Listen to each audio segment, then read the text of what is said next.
Hello everyone, good morning. Welcome to Xavier's online classes. This is like NCRT class 10th chapter 1. We have completed few pages in the earlier lectures. This is lecture number 2 and the worksheets are attached in it and the PDF is also given. If you want you can read the PDF. Complete the worksheet on time and let's start. New geography class 10 chapter 1 का part 2 है। इसके पहले के part को आप जरूर देखें। अब हम पढ़ने वाले हैं development of resources. Resources are vital for human survival.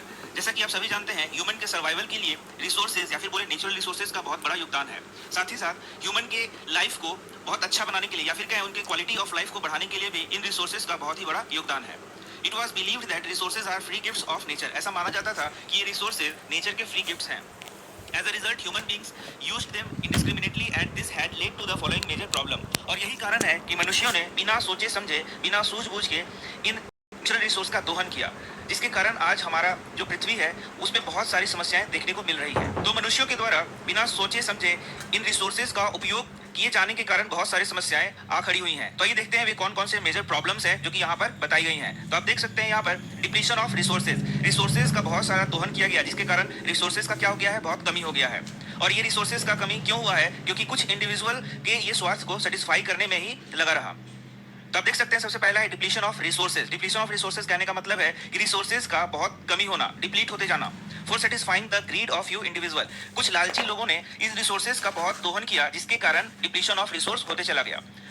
इसी के साथ accumulation of resources in few hands. तो आप देखेंगे कि ये जो रिसोर्सेज हैं ये कुछ लोगों तक ही सीमित रह गए और ये सोसाइटी में एक डिवीजन का काम किया। तो कुछ लोग अमीर होते चले गए और कुछ लोग गरीब होते चले गए और इस प्रकार से सोसाइटी 2 सेगमेंट्स में बट गया। अमीर लोगों के पास, या फिर इस प्रकार से कहें कि अमीर लोगों ने इन रिसोर्सेज को बहुत ज्यादा उपयोग किया अपने स्वार्थ के लिए और वे धनी होते गए, और जबकि दूसरा ग्रुप क्या बनते गया, गरीब बनते गया। Indiscriminate exploitation of resources has led to global ecological crisis. इसी के साथ बिना सूझबूझ के इन रिसोर्सेज को एक्सप्लॉइट करने से बहुत सारे इकोलॉजिकल क्राइसिस भी देखे गए हैं।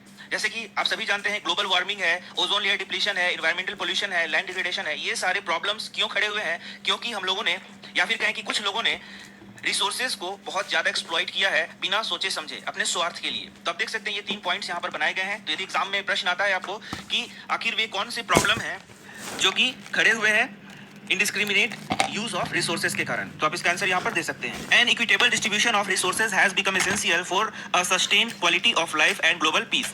तो ये सस्टेन क्वालिटी ऑफ लाइफ क्या है वो हम लोग थोड़ा आगे पढ़ेंगे सस्टेनेबल डेवलपमेंट में। और यहाँ पर एक वर्ड लिखा है ग्लोबल पीस। तो ग्लोबल पीस के लिए आप देख सकते हैं इक्विटेबल डिस्ट्रीब्यूशन ऑफ रिसोर्सेज का होना बहुत ही जरूरी है। इक्विटेबल डिस्ट्रीब्यूशन मतलब कि समानता होना, डिस्ट्रीब्यूशन ऑफ रिसोर्सेज में समानता होना। यदि रिसोर्सेज में समानता नहीं होगा तो ये ग्लोबल पीस के लिए खतरा हो सकता है। कहने का यह मतलब है कि कहीं बहुत ज्यादा रिसोर्सेज हैं और बहुत कम रिसोर्सेज हैं तो यह हमारे पृथ्वी के लिए, हमारे प्लेनेट के लिए एक डेंजरस चीज हो सकता है। If the present trend of resources depletion by a few individual and countries continues, the future of our planet is in danger. यदि कुछ इंडिविजुअल या कुछ कंट्री इन रिसोर्सेज को बहुत ज्यादा उपयोग में ला रहे हैं अपने स्वार्थ के लिए और यहाँ पर इक्विटेबल डिस्ट्रीब्यूशन को वो डिस्टर्ब कर रहे हैं, तो हो सकता है कि आगे हमारा पृथ्वी बहुत डेंजर में आ जाएगा। क्योंकि कुछ कंट्री होंगे जहाँ पर रिसोर्सेज को पूर्णतया यूज कर लिया जाएगा, लेकिन कुछ कंट्री होंगे जहाँ पर रिसोर्सेज बचे हुए रहेंगे। तो इस कारण से यहाँ बहुत असमानता हो जाएगी और बहुत युद्ध की स्थिति आ जाएगी और साथ ही साथ यहाँ पर हमारे पृथ्वी को बहुत ही नुकसान पहुंचेगा। Therefore, resources planning is essential for sustainable existence of all form of life। तो ये sustainable existence of all form of life के लिए ये जरूरी है कि इन रिसोर्सेज का बहुत ही बुद्धिमत्तापूर्वक उपयोग किया जाए। Sustainable existence is a component of sustainable development. तो यहाँ अब आ गया sustainable development. What is sustainable development? यह भी आपका एक बहुत इंपॉर्टेंट प्रश्न एग्जाम में पूछा जाता है। सस्टेन मतलब बने रहना, तो उसी वर्ड से आया सस्टेनेबल डेवलपमेंट। तो वैसा डेवलपमेंट जो कि बना रहे, मतलब इसका मीनिंग यहाँ पर आप अच्छा से समझ सकते हैं। सस्टेनेबल इकोनॉमिक डेवलपमेंट मींस, इसका क्या मतलब होता है?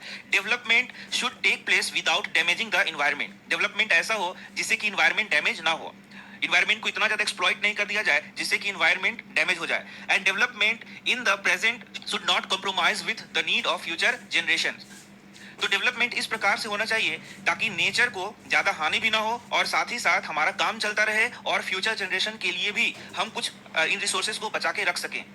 तो इसे ही हम लोग कहेंगे सस्टेनेबल डेवलपमेंट। तो सस्टेनेबल डेवलपमेंट कहने का मतलब है कि हम नेचर को एक्सप्लॉइट करना ना शुरू कर दें। जितना हमें आवश्यकता है उतनी ही चीजों को हमें यूज करना चाहिए और नेचर को संभाल के रखना चाहिए, बचा के रखना चाहिए।